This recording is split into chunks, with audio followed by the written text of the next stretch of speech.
ఉందని కూడా చెప్పిండు. మళ్ళా ప్రభువుని నమ్ముకోకపోతే ఆయన మరణమును, ఆయన పునరుద్ధానమును, ఆయన జీవమును, ఆయన మార్గమును ఆయనను నమ్మకపోతే నువ్వు ఎంత పరిశుద్ధుడు అయినా కానీ కూడా, ఎన్ని మంచి క్రియలు చేసినా కానీ కూడా, చీమకు కూడా హాని చేయలేనటువంటి మంచి వ్యక్తివై ఉన్నా కానీ కూడా నువ్వు మరణిస్తే, ఈ భూమి మీద మరణించిన తర్వాత ప్రభువుని నమ్ముకోకుండా మరణిస్తే నరకానికి వెళ్తావు అని బైబిల్ వాక్యము ఘోషిస్తూ ఉన్నది, తెలియజేస్తూ ఉన్నది. అయితే యేసు ప్రభు చెప్పిండు నరకం ఉన్నది, పరలోకం ఉన్నది. ఆయన ఎక్కువ మట్టుకు భూమి మీద ఉన్నప్పుడు నరకము గురించే బోధించుకుంటూ వచ్చాడు. హల్లెలూయా. ఇక్కడనే ఉన్నారా? కొద్దిసేపట్లో ముగిస్తాను నేను. ఇప్పుడు టైం ఎంత అవుతుందమ్మా? Whatever it may be, tell me fast. Yeah, I will close it within 30 minutes. నాకు చెప్పాలి 30 minutes అని, ఇట్లా అని చెప్పాలి. I will close it. ఎందుకంటే నువ్వెట్లా చెప్తావు?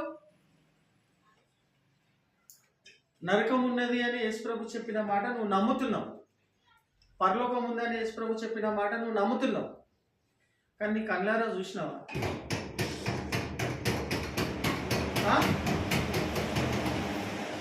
వాళ్ళు ఎట్లా చెప్తారు?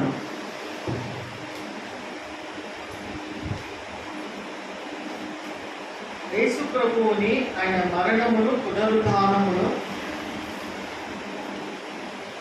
ఆయన సిలువలో చేసిన కార్యమును నమ్ముతూ ఉన్నాం. హల్లెలూయా. నా రక్షణ కోసమే ఆయన కార్యం చేసిండని నమ్ముతూ ఉన్నాం. అవునా? నువ్వు చూసినావా? ఎవరైనా నేను వచ్చి అడిగితే నువ్వు నిజంగా చూసినావా? పరలోకం చూసినావా అని నిన్ను అడుగుతారు ఎవరు? బాగానే నమ్ముకుంటున్నావు యేసు ప్రభువును, ఆయన చెప్పిన మాటల్ని బాగానే నమ్ముతున్నావు. నువ్వు చూసినావా నరకాన్ని, పరలోకాన్ని? అంటే ఏమని చెప్తావు? ఇక్కడ ఉండే వాళ్ళు ఎవరైనా చూసినా నరకాన్ని? వాళ్ళకి ఏం చెప్తావు? అది చూడండి ఎట్లా నమ్ముతున్నావు అన్నమాట. ఏం జవాబు చెప్తావు వాళ్ళకి? హల్లెలూయా. వింటున్నారా? ఇక్కడే ఉన్నారా? ఏమని చెప్తారు? చూడండి ఎట్లా నమ్ముతున్నావు అంటే సమయం పోనీయకుండా ఏమని చెప్పాలి తెలుసా వాళ్ళకి? నాన్న అడిగితే నేనేం చెప్తా తెలుసా? యేసు ప్రభు చెప్పిండు నరకం ఉందని. ఆయనను నమ్ముకోకుండా నువ్వు ఎన్ని పనులు, మంచి పనులు చేసినా, నువ్వు ఎంతో పుణ్యాత్ముడవైనా, చీమకు కూడా హాని చేయలేనటువంటి గొప్ప వ్యక్తివైనా, పలుకుపడి ఉన్నటువంటి మంచి వ్యక్తివైనా కానీ కూడా నువ్వు ఆయనను నమ్ముకోకుండా, ఆయన మరణాన్ని, పునరుద్ధానాన్ని నమ్ముకోకుండా చనిపోయినావనుకో, నిత్యము కాలుతున్న నరకానికి పోతావని బైబిల్ చెప్తుంది. నేను బైబిల్ మాటను నమ్ముతున్నా. ఇది యేసు ప్రభు చెప్తూ ఉన్నాడు కాబట్టి నేను నరకం అనేది చూడలేదు, పరలోకం ఉందని కూడా నేను చూడలేదు. కానీ యేసు ప్రభు చెప్తున్న మాటను నేను నమ్ముతున్నాను. ఆయన ఉంది అంటే చెప్పండి, నరకం ఉంది అంటే ఉంది అంతే, పరలోకం ఉంది అంటే ఉన్నది. అది నేను నమ్ముతున్నా. హల్లెలూయా. నేను చూడలే కానీ నమ్ముతున్నా. హల్లెలూయా. అర్థమవుతుందా?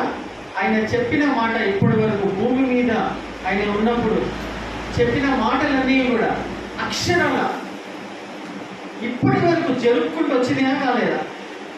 పాత నిబంధనలో ఉన్నటువంటి ప్రవక్తలైన కొన్ని ప్రవచనాలు కానీ, కొన్ని విషయాలు కానీ, ఏదో ఒక లోపాలు కనిపిస్తాయి కానీ, కొన్ని జరగకుండా ఉండవచ్చు. కానీ యేసు ప్రభు చెప్పినటువంటి ప్రతి మాట, భూమి ఆకాశం గతించినను నేను చెప్పిన మాటలు గతించవు అన్నట్టుగా ఆయన రెండో రాకడ కూడా పరలోకానికి వెళ్తూ ఏమని చెప్పినాడు?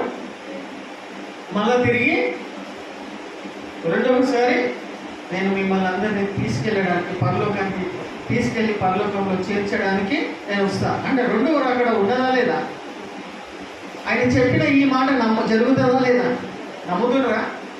నమ్మినోళ్ళ పట్లనే ఇది అవుతుంది. వల్ల ఆయన రెండవ రాకడకు మనం ఈ భూమి మీద ఉన్నా లేకున్నా, మట్టిలో మట్టి కలిసిపోయినా ఆయన చెప్పిన మాట నమ్ముతున్న వాళ్ళు కొనిపోబడతారు. హల్లెలూయా. ప్రియమైన వాళ్ళారా, ఎందుకు ఈ విషయాలను మీకు తెలియజేస్తున్నానంటే సందర్భం ఏమై ఉన్నది. ఇందాక మనం ఒక సందర్భాన్ని బట్టి క్రైస్తవులకు, దేవుని బిడ్డలకు మూఢనమ్మకాలు కానీ, ఆ ఆచారాలు కానీ, ఆ పద్ధతులు కానీ ఉండకూడదనే విషయాన్ని బట్టి ఈ సందర్భంలో నేను ఈ విషయాలను తెలియజేస్తూ ఉన్నాను. నేటి యొక్క అంశం ఏమై ఉన్నదంటే, యోహాను సువార్త 15వ అధ్యాయంలో రాయబడినట్టుగా, if you love me keep my commandments. Hallelujah. నన్ను ప్రేమించిన ఎడల నా ఆజ్ఞలను మీరు గైకొంటారు. ఇది పోయిన బుధవారం రోజున కూడా చూసిన. దీన్ని కొంచెము ఎక్స్పాండ్ చేస్తూ మనము వెళ్దాం. యోహాను సువార్త 15వ అధ్యాయం 10వ వచనంలో, వచనము తర్వాత వచనము, step by step, bit by bit, verse by verse మనం చూసుకుందాం. హల్లెలూయా. హల్లెలూయా. అందరు ఇక్కడనే ఉన్నారు కదా. హల్లెలూయా. చదవండి, 10వ వచనం చదవండి. నేను నా తండ్రి ఆజ్ఞలను గైకొని ఆయన ప్రేమయందు నిలిచియున్న ప్రకారం మీరును నా ఆజ్ఞలను గైకొనిన ఎడల నా ప్రేమయందు నిలిచియుందురు. చూసారా, నేను నా తండ్రి చెప్పిన ప్రకారముగా ఆయన ప్రేమయందు, ఆయన చెప్పిన మాట ప్రకారంగా నేను నడుచుకున్నాను కాబట్టి ఆయన ప్రేమయందు ఏ విధంగా అయితే నిలిచి ఉన్నానో మీరు కూడా నా ఆజ్ఞల యందు, నా మాటల యందు నిలిచి ఉండాలని ఈ మాటలను, ఏ మాటలను చెప్తూ ఉండడమో చదవండి ఒకసారి.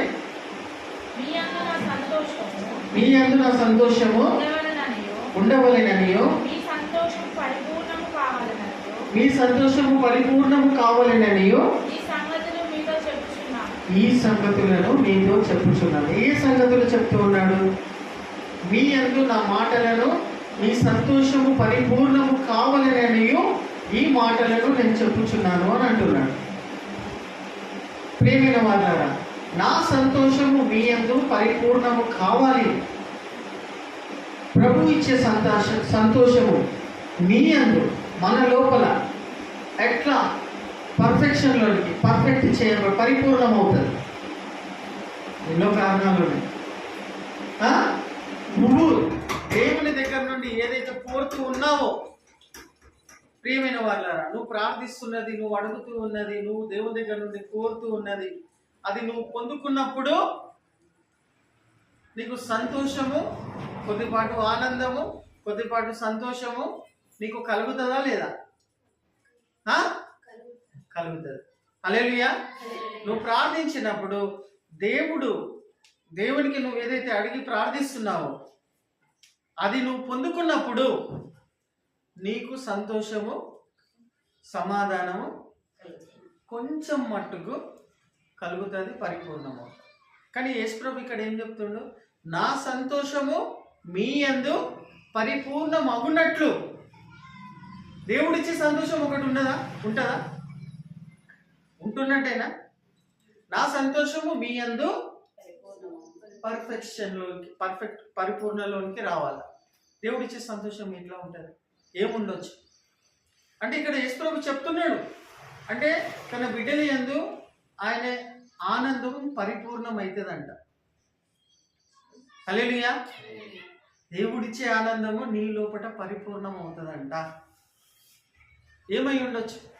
ఏమి ఇస్తాడు అనుకుంటున్నారు మీరు? ఒక్కటి చెప్పండి కారణం. దేవుడిచ్చే సంతోషం ఎప్పుడైనా అనుభవించారామా? హల్లెలూయా. దేవుడిచ్చే సంతోషం అనేది ఒకానొక కారణం చెప్తే, ఆయనతో సన్నిహితముగా, ఆయనతో అంత క్లోజ్ రిలేషన్షిప్లో ప్రార్థన ద్వారా ఉన్నప్పుడు ఏ ఆనందం ఎట్లా ఏ విధంగా ఇస్తాడో అనేది ఇంకో విధంగా చెప్పాలంటే, మీరు మొదటిలో స్టార్టింగ్లో యేసు ప్రభువుని సొంత రక్షకునిలాగా అంగీకరించినప్పుడు దేవుడిచ్చే సంతోషం ఉంటుంది చూడు. గుర్తుకొస్తుందా? హల్లెలూయా. గుర్తుకొస్తుందా? చాలా మంది క్రైస్తవులకు ముఖ్యంగా వాళ్ళ హృదయంలో, వాళ్ళ లోపల కనిపించేది ముఖ్యంగా ఏం కనిపిస్తుంది తెలుసా? వాళ్ళ కళ్ళను చూస్తే అర్థమవుతుంది. వాళ్ళ కళ్ళలో ఏం కనిపిస్తుంది? సమాధానము, వెలుగు కనిపిస్తుంది. చాలామంది యేసు ప్రభువుని సొంత రక్షకునిలాగా అంగీకరించినప్పుడు తర్వాత కూడా వాళ్ళ జీవితం కొనసాగుతూ ఉన్నటువంటి ఆ తరుణంలో వాళ్ళని ఇతరులు పట్టుకొని వాళ్ళని అడిగితే, ఎప్పుడు చూడు నువ్వు సమాధానంగా కనిపిస్తావు, ఎప్పుడు చూడు నవ్వుతూనే ఉంటావు, ఎప్పుడు హ్యాపీగానే ఉంటావు, ఎట్లకెళ్ళి వచ్చిందయ్యా, ఎట్లకెళ్ళి వచ్చిందమ్మా ఇది నీకు, ఎప్పుడు చూడు సమాధానంగా. అంటే స్పెషల్లీ ఏముంటుందంటే ప్రభువుని నమ్ముకున్నటువంటి వాళ్ళ లోపల ప్రబంధముగా ఫస్ట్ అండ్ ఫార్మోస్ట్గా ఏం కనిపిస్తుంది తెలుసా? సమాధానం కనిపిస్తుంది. హల్లెలూయా. దేవుడిచ్చే నెమ్మది, సమాధానం కనిపిస్తుంది. మనిషికి కావాల్సింది దేవుడిచ్చే నెమ్మది, సమాధానం. ఇది ఉంటే చాలు ప్రియమైన వాళ్ళారా. మనిషిగా నీ జీవితము, నీ జీవము, నీ బతుకు ధన్యమైనట్టే. హల్లెలూయా. అయితే ఇక్కడ ప్రభు ఏమని చెప్తూ ఉన్నాడంటే ఆయన ఇచ్చే సంతోషము, సమాధానం మన లోపల పరిపూర్ణం కావాలంటే ఆయనతో పాటు మనము ఎక్కువగా ప్రార్థనలో గడిపినప్పుడు, ఆయనను స్తుతించినప్పుడు, ఆరాధించినప్పుడు, శ్రద్ధగా వాక్యము ధ్యానించినప్పుడు, క్రమం తప్పకుండా మందిరానికి వెళ్తూ ఉన్నప్పుడు ఆయన ఇచ్చే ఆనందము, సమాధానము గొప్పగా ఉంటుంది. హల్లెలూయా. నా సంతోషము, సమాధానము మీ లోపల పరిపూర్ణము అగుటకు నేను ఏ విధంగా అయితే తండ్రి మాట వినుకుంటా నడుచుకుంటూ వచ్చినానో, యేసు ప్రభు మాట కూడా విని ఆ ప్రకారంగా ఆచరణలో నడుచుకుంటున్నటువంటి వాళ్లకు దేవుడిచ్చే సంతోషము, సమాధానము పరిపూర్ణమైంది. హల్లెలూయా. అర్థమవుతుందా ప్రియమైన వాళ్ళ? ఇంకా మంచిగా అర్థమయ్యే విధంగా చెప్పాలి అని అంటే, దేవుని బిడ్డలకు ఎన్ని ఏళ్ళు ఉన్నాయి? ఒక చేయికి 5 ఏళ్ళు ఉన్నాయి. దేవుని బిడ్డలకు ఈ 5 గుణాలు ఉండాలి, ఈ 5 ప్రక్రియలు చేస్తూ ఉండాలి, పనులు చేస్తూ ఉండాలి. ఈ 5 పనులు చేస్తున్నటువంటి వాళ్ళ లోపల యేసు ప్రభు ఇస్తున్నటువంటి సంతోషము, సమాధానము పరిపూర్ణమై ఎల్లప్పుడూ నివసిస్తూనే ఉంటుంది. హల్లెలూయా. మొదటిది ఏమై ఉన్నది? అపోస్తుల కార్యము. ఇది అపోస్తుల కార్యము 2వ అధ్యాయం 47వ వచనాలలో రాయబడినది. మనందరికీ తెలుసు. అపోస్తుల చదవండి ఒకసారి. Book of acts 2nd chapter 47 verse చదవండి. ఆనందంతోను నిష్కపటమైన హృదయముతోను. అపోస్తుల కార్యము 2:47. ఆనందంతోను నిష్కపటమైన హృదయముతోను ఆహారం పుచ్చుకొని చుండిరి. మరియు 2:42 I think 42 వీరు అపోస్తలుల బోధయందును. ఫస్ట్ వన్ చెప్పినా కదా, మీరే చెప్పారు కదా, 5 వ్రేళ్ళు ఉంటాయి చేతి. కానీ ఫస్ట్ ఏంటిది? ఫస్ట్ వన్ ఏంటిదమ్మా? అపోస్తుల బోధయందును. రెండవది ఏంటి? ఏం చేస్తున్నారు మీరు ఇప్పుడు ఈ ఉబ్బరంలో? సహవాసం. రెండవది అసహవాసం. మూడవది ప్రభు శరీరం రొట్టె విరుచుట యందును. మూడవది నాలుగవది ప్రార్థన చేయుట యందును. ఐదవది అక్కడ ఉన్నది, దాని మీనింగ్ నేను యాడ్ చేసి చెప్తున్నా. ఏంటంటే ఎడతెగకుండా. 5వది సాక్ష్య బిడ్డలుగా ఉండడం. మొదటిది ఏంది? ఈ 5 ఉండాలి దేవుని బిడ్డలకు. ఈ 5 గుణాలు, ఈ 5 పనులు వాళ్ళ జీవితకాలం అంతా చేసుకుంటే వెళ్ళాలి. అప్పుడు దేవుడిచ్చే ఆనందము, సంతోషము ఎల్లప్పుడూ, సమస్యలున్నా, అప్పులున్నా, ఏ పరిస్థితులు ఉన్నా కానీ కూడా దేవుడిచ్చే సమాధానము వారి లోపల నిలిచి ఉంటుంది. హల్లెలూయా. ఇందులో ఏ ఒక్కటైనా కానీ కూడా అపోస్తుల బోధ అంటే ప్రతి ఆదివారం రోజున దేవుని మందిరానికి వచ్చి సేవకులు చెప్తున్నటువంటి సేవకుని వైపు చూడడం కాదు, సేవకుని ద్వారా దేవుడు ఇస్తున్నటువంటి వాక్యంను బట్టి అపోస్తుల బోధ అంటే ఒక విధంగా చెప్పాలంటే పాస్టర్స్ చెప్తున్నటువంటి వాక్యంను ఎవరైనప్పటికీ కూడా అది వినాలి. హల్లెలూయా. హల్లెలూయా. యూట్యూబ్లలో ఇళ్ళలో కూర్చొని సండే పూట చూసుకుంటూ అది కాదు, మిగతా రోజులలో చూసుకో. కానీ దేవుడు పెట్టిన విధానం ఏంటంటే సంఘం అనగా ఈ విధంగా ఈ 5 క్రియలు దేవుని మందిరానికి వచ్చి చేయాలి. ఇది చేయకుండా కొంతమంది ఇళ్ళల్లో కూర్చొని కంఫర్ట్ జోన్ ఏర్పరచుకొని ఆదివారం దినంలో కూడా ఇళ్ళల్లో కూర్చొని అవి యూట్యూబ్లో ఎల్ఈడీలు చూసుకుంటా కూర్చుంటే అది వాక్యానికి సరి అయినటువంటి బోధ కాదు. సంఘం అనగా కాపరి గొర్రెలను గుర్తుపట్టాలి. హల్లెలూయా, అర్థమవుతుందామా? కాపరి విశ్వాసులను గుర్తుపట్టాలా, విశ్వాసులు కాపరిని గుర్తుపట్టాలి. వాళ్ళకి ఏదైనా మంచి చెడు జరిగినా కాపరి ఏం చేయాలా? వాళ్ళ మంచి చెడ్డల విషయంలో వాళ్ళ దరికి వెళ్ళి వాళ్ళతో మాట్లాడి వాళ్ళ పరామర్శించి వాళ్ళ గురించి ప్రార్థించి ఇది చేస్తున్నటువంటి దేవుడు పెట్టిన విధానం ఇది. సంఘము విశ్వాసులతో దేవుడు పెట్టిన విధానం ఇది. హల్లెలూయా, ఇలా ఉండాలనేది దేవుని చిత్తమై ఉంటుంది. ఇది అపోస్తుల బోధయందు. రెండవది సహవాసము. దేవుని బిడ్డలు సహవాసం చేయాలనేది దేవుని యొక్క వాక్యమై ఉంటుంది. మూడవది రొట్టె విరుచుట యందును ప్రభు యొక్క రొట్టెను ప్రభు యొక్క రక్తమును జ్ఞాపకం చేసుకొని అందులో పాల్గొనడం అనేది మూడవ విషయమై ఉంటుంది. నాలుగవది ప్రార్థన. సంఘముగా కలిసి దేవుడు కొన్ని ఏక మనసుతో, హల్లెలూయా వింటున్నారా? సంఘముగా కలిసి మనము సంఘముగా కలిసి అంటే ఈ విధంగా కలిసి ఏ విషయం గురించి అయితే ఒక వ్యక్తి ప్రార్థన చేస్తూ ఉంటే, హల్లెలూయా, ఆ వ్యక్తితో పాటు సంఘం ఏం చేయాలా? ఏకీభవించాలా.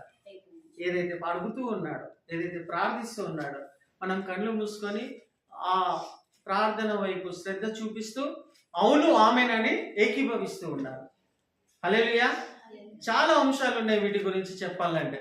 సో ప్రార్థన చేయుట యందును కూడా ఎడతెగకుండా ఉండాలి, మరియు తన సాక్షి బిడ్డగా జీవించాలి. హల్లెలూయా. ఇది మీరు ప్లేట్లో అన్నం పెట్టుకొని ఈ బ్రేలతో కలుపుతూ ఉన్నప్పుడు, హల్లెలూయా వింటున్నారా? ముద్ద కలుపుకొని మీ నోరు దగ్గరికి వచ్చినప్పుడు అది మీ నోట్లో పోకముందే మీకు ఫస్ట్ థాట్ ఏం రావాలా? కలుపుకుంటూ అన్నము కలుపుకొని ఇట్లా తీసుకొని ముద్ద పెట్టుకోకముందే ఫస్ట్ థాట్ ఏం రావాలా? ఈ 5 పనులు నేను చేసినానా లేదా అనుకొని ఆలోచించుకొని తినాలి. ఇందులో ఏది కూడా తప్పదు, ఒక్కటి కూడా తప్పదు. అట్లాంటి వాళ్ళ లోపల దేవుడిచ్చే సంతోషము సమాధానము పరిపూర్ణమై ఎల్లప్పుడూ ప్రతి పరిస్థితులు యందు నిలిచి ఉండును. హల్లెలూయా. ప్రియమైన వారు, ఇక్కడ నేను ముగించి చూపిస్తున్నాను. సమయం ఎంత ఉందమ్మా? ఇంకా చూడండి ఒక మాట. 1 యోహాను 5వ అధ్యాయము, కిందికి వెళ్ళడం లేదు నేను. 1 యోహాను 5వ అధ్యాయము 3వ వచనం చదవండి. చదవాలి త్వరగా. 1 యోహాను 5వ అధ్యాయము 3వ వచనం. ఆయన ఆజ్ఞలు భారమైనయా? ఆయన ఆజ్ఞలు చేయలేమా? ఆయన ఆజ్ఞలు ప్రకారముగా నడుచుకోలేని విధంగా ఆయన ఆజ్ఞలు ఇస్తాడా?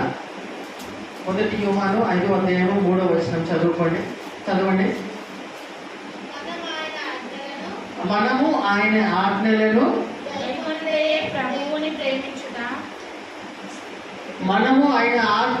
గైకొనుటయే దేవుణ్ణి ప్రేమించుట. హల్లెలూయా. మరొకసారి క్లియర్గా చదవండి. మనము ఆయన ఆజ్ఞలను ఆయన ఆజ్ఞలను గైకొనుటయే దేవుణ్ణి ప్రేమించుట. అది చదువుతలేదు మీరు. ఆయన ఆజ్ఞలు, హల్లెలూయా, ఆయన ఆజ్ఞలను గైకొనుటయే దేవుణ్ణి ప్రేమించుట.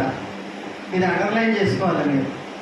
మరియు ఆయన ఆజ్ఞలు ఏవి కూడా భారమైనవి కావు. అంటే నువ్వు మొయ్యలేని పనులు, నువ్వు చేయలేని పనులు నీకు అప్పచెప్పడు దేవుడు. హల్లెలూయా, హల్లెలూయా. నువ్వు 5 కిలోల కెపాసిటీ మోసే బలము నీ దగ్గర ఉంటే, ఉదాహరణకి నీకు ఎన్ని కిలోల బరువు ఇస్తాడైనా?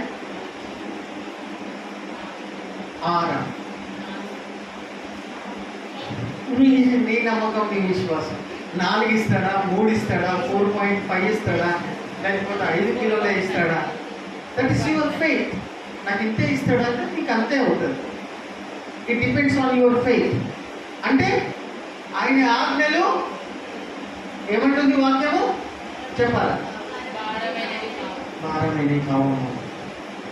హల్లెలూయా, హల్లెలూయా. అనేకమైనటువంటి వచనాలు ప్రియమైన వాళ్ళ అందరికీ పరిచయమైనటువంటి వాక్యము తెలుసు మనకు. ప్రియమైన వాళ్ళ ఒకసారి చదువుదాం.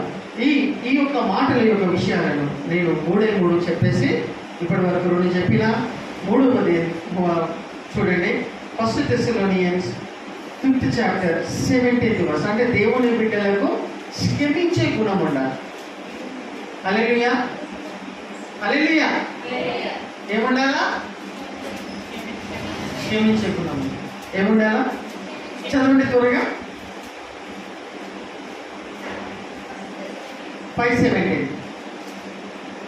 దేవుడు ఇది చెయ్యమని చెప్తూ ఉన్నాడు. కొన్ని విషయాలను చేయమని చెప్తూ ఉన్న మాటలను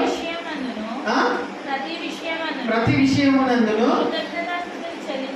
కృతజ్ఞతాస్తుతులు చెల్లించుడి. ఇలాగు చేయుట మీ విషయంలో దేవుని చిత్తము. ఓకే. ప్రతి విషయమునందును కృతజ్ఞతాస్తుతులు చెల్లించుడి. ఇలాగు చేయుట మీ విషయమై దేవుని చిత్తమై ఉన్నది. ప్రియమైన వారులారా, ప్రతి విషయం నందు ఇప్పుడు మీరుంటున్న ఏ పరిస్థితి అయినా, ఇప్పుడు మేము నిన్న దినమంతా హైదరాబాద్, సికింద్రాబాద్, అమీర్పేట్, నిజాంపేట్, పంజాగుట్ట నుండి లింగంపల్లి వరకు తిరుగుతూనే పోతున్నాం. రెస్ట్లెస్గా, ఓపిక లేదు, శరీరాలు అలసిపోయినాయి, నిద్రలు లేవు, తిరుగుతూనే పోతున్నాం. అందును బట్టి కూడా మేము ఏం చేయాలా? అర్థం కాని పరిస్థితి అయినప్పుడు కూడా ఏం చేయాలా? ఏం చెప్తుంది వాక్యం? ప్రతి విషయం నందు ఏం చేయాలి? ఆ పరిస్థితిని బట్టి, ఉదాహరణకి చెప్తున్నా, ఆ పరిస్థితిని కూడా ప్రభువా మమ్మల్ని ఈ విధంగా నడిపిస్తున్నావు, ఇందుని బట్టి నీకు స్తోత్రం అని చెల్లిస్తూనే ఉండాలి. హల్లెలూయా. అది whatever it may be, ఏ పరిస్థితి కూడా నువ్వు ఇప్పుడు వెళ్తూ ఉన్నా కానీ కూడా ఆ పరిస్థితిని బట్టి కృతజ్ఞతలు చెల్లించడం అనేది ఎవరి చిత్తము? దేవుని చిత్తం. హల్లెలూయా. నువ్వు నష్టపోయిన పరిస్థితుల నుండి నువ్వు వెళ్తూ ఉన్నా కానీ కూడా, నీకు అర్థం కాని పరిస్థితుల్లో, ఉదాహరణకి నువ్వు ఉంటున్న పరిస్థితి ఉన్నప్పటికీ కూడా, ఆ సమయాలలో కూడా నువ్వు ఏం చేయాలా? ఆ పరిస్థితిని బట్టి హార్ట్ఫుల్గా ఏం చేయాలమ్మా? థ్యాంక్ యూ లార్డ్ అని చెప్పే వాళ్ళలాగా ఉండాలి. అది ఎప్పుడు చెప్తాం తెలుసా? మళ్ళా మనము చూసుకుంటున్నట్టయితే ఆ హార్ట్ఫుల్గా నువ్వు ఎప్పుడు థ్యాంక్స్ చెప్పగలుగుతావు అని అంటే, when you do all these 5 things, ఈ 5 పనులు పరిపూర్ణంగా గతంలో నువ్వు జరిగించుకుంటూ వస్తున్నటువంటి వాళ్ళ మనసు హృదయంలోనే కృతజ్ఞతలు చెల్లించే గుణం ఉంటుంది. హల్లెలూయా. సడన్గా నువ్వు నష్టపోయిన పరిస్థితుల్లో కూడా నువ్వు కృతజ్ఞతలు చెల్లించు అని అంటే, నేను చెప్పినందుకు నువ్వు చేస్తావేమో కానీ ఉట్టుగా చేస్తావేమో, కానీ నీ లోపల నుండి రాదు. వస్తుందా? నువ్వు నష్టపోయిన దాన్ని కృతజ్ఞతలు చెల్లించడం దేవుని చిత్తమమ్మా. నువ్వు కృతజ్ఞతలు చెల్లించు. నువ్వు కృతజ్ఞతలు చెల్లించంటే నా కోసం చేస్తావేమో నువ్వు, కానీ హృదయంలో నుంచి రాదు. హృదయంలో నుండి కృతజ్ఞతలు చెల్లించాలి అంటే వాళ్ళ గతంలో ఏం చేస్తూ వస్తూ వస్తున్న వారై ఉండాలా? ఈ 5 విషయాలు క్రమం తప్పదు. సంఘానికి వస్తూ ఉండాలా, సహవాసం చేస్తూ ఉండాలా, వాక్యం వింటూ ఉండాలా, ప్రార్థనలు కొనసాగిస్తూ ఉండాలా. ఈ యొక్క క్రమము తప్పని వాళ్ళు వాక్యంలో ఉన్న ప్రకారంగా వాళ్ళు దేవునికి స్తోత్రం చెల్లిస్తారు. ఇలా చేయుట దేవుని యొక్క చిత్తమై ఉన్నదని మనం గుర్తుపెట్టుకోవాలి. హల్లెలూయా. 2వ విషయం చూసాం ప్రియమైన వాళ్ళారా. ఎఫిషియన్స్ 4:32 చదువుకున్నాం. 4:52 త్వరగా. తర్వాత యోహాను ఇదొకటి చూసుకొని మనం వాక్యము ముగించుకుందాం. చదవండి. ఎఫిషియన్లకు రాసిన పత్రిక 4:32.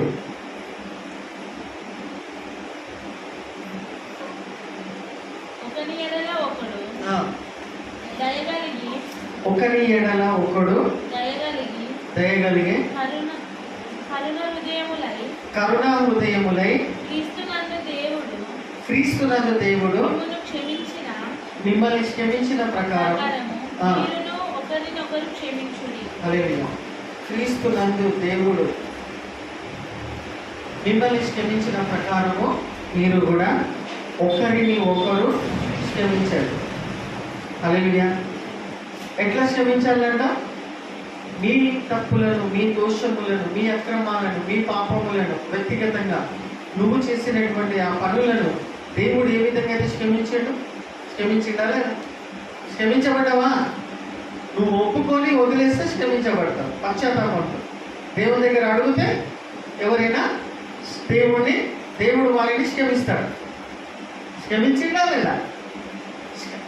దేవుడు నిన్ను క్షమించిన ప్రకారం మనము కూడా ఇతరులను మన పట్ల చేసిన అపరాధములను, విరోధములను, నిందలను నువ్వు చేయని దాన్ని బట్టి కూడా నువ్వు చేసిన వాళ్ళని నిన్ను బదలాలు ఉదాహరణ చేసిన విధానం అది ఏమై ఉన్నా కానీ కూడా దేవుడు నిన్ను క్షమించినట్టు నువ్వు వారిని కూడా క్షమించవలెను. హల్లెలూయా. అప్పుడు నీ హృదయం ఏమైపోతుందమ్మా? తేలికే. హల్లెలూయా.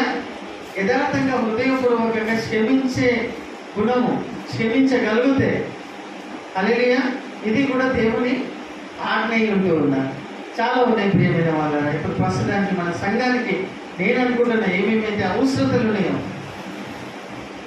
దేవుడు నన్ను ప్రేమించిన ఎడల నా ఆజ్ఞలను గైకొనండి అంటే ఏమేమి ఆజ్ఞలు ప్రస్తుతం ఉంటున్నటువంటి వారికి చెబితే ఆ ప్రకారంగా వాళ్ళు నడుచుకుంటారని దేవుని ఆత్మ ప్రేరేపిస్తున్నారు, సూచిస్తున్నారు, నడిపిస్తూ ఉన్నాడు.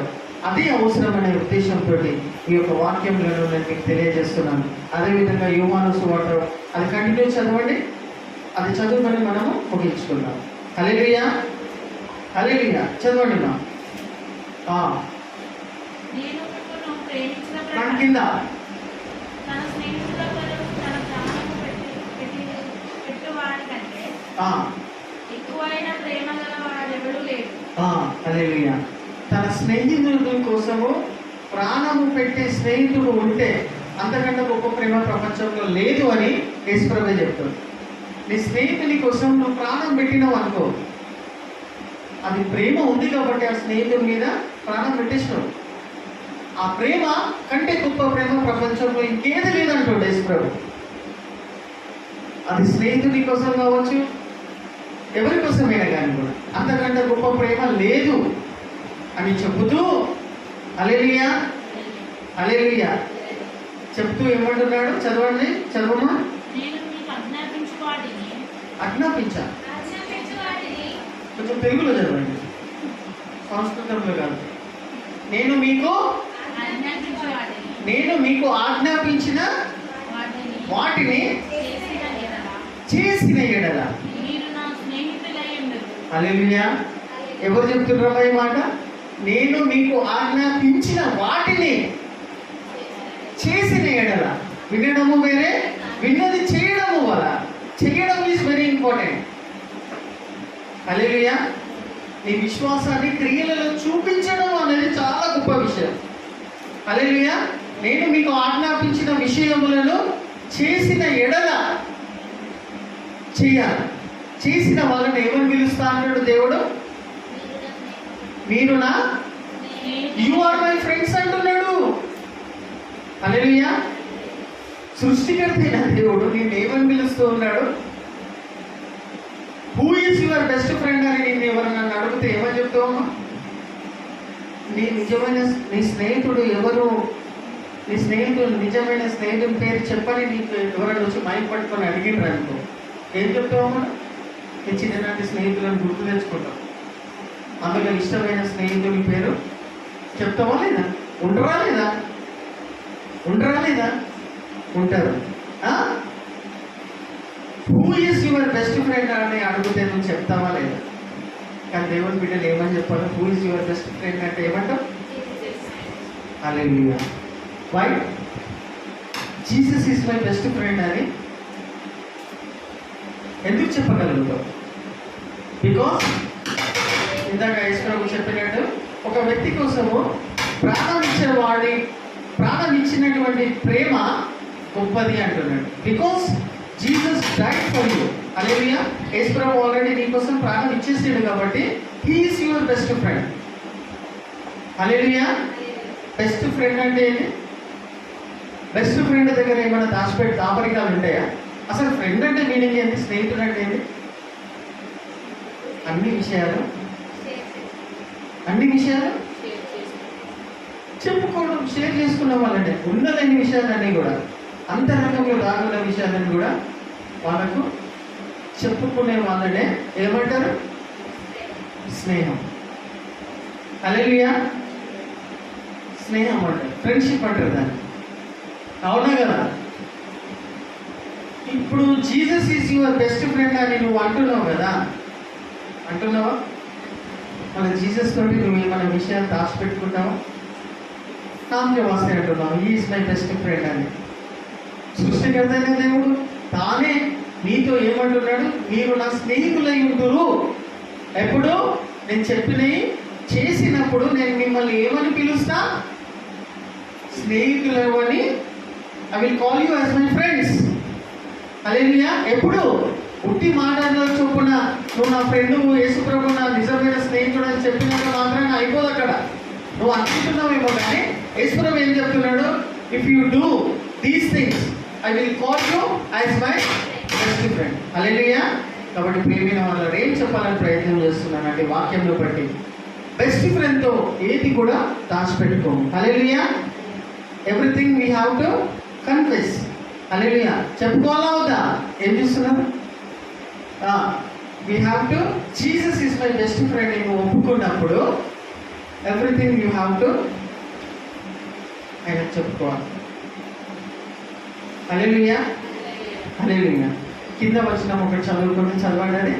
No longer I will call you as my servants but I will call you as my friend. హల్లెలూయా.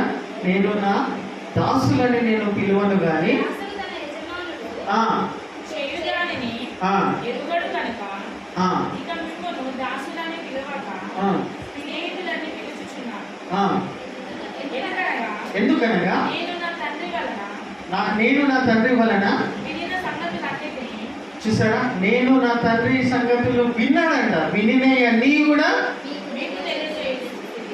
మీకు తెలియజేస్తుంది. హల్లెలూయా. ప్రియమైన వాళ్ళన బైబిల్ అంతట్లో ఒకటే ఒక మాట చెప్తున్నాను నేను మీకు. వాక్యము విన్నది క్రియలలో చేసుకుంటూ వెళ్ళాలి. చేసినటువంటి వాళ్ళే దేవుని బిడ్డలు అనబడతారు. హల్లెలూయా. చేసినటువంటి వాళ్ళనే దేవుడు స్నేహితులను పిలుస్తూ ఉన్నాడు. హల్లెలూయా. హల్లెలూయా. దేవుని మాటను, దేవుని ఆజ్ఞలను ప్రేమించినటువంటి వాళ్ళే, ఆయన దేవుని ఆజ్ఞలను గైకొని నడుచుకున్నటువంటి వాళ్ళే, దాని ప్రకారంగా ఉంటూ ఉన్నటువంటి వాళ్ళనే దేవుడు స్నేహితులను పిలుస్తూ ఉన్నాడు. ఆయన ఆజ్ఞలు గైకొనేటువంటి వాళ్ళు అవుతారు. మరియు ఆయన ఆజ్ఞలు భారమైనవి కావు. దేవుణ్ణి ప్రేమించడం అంటే ఆయన ఆజ్ఞలను గైకొనుటే. హల్లెలూయా.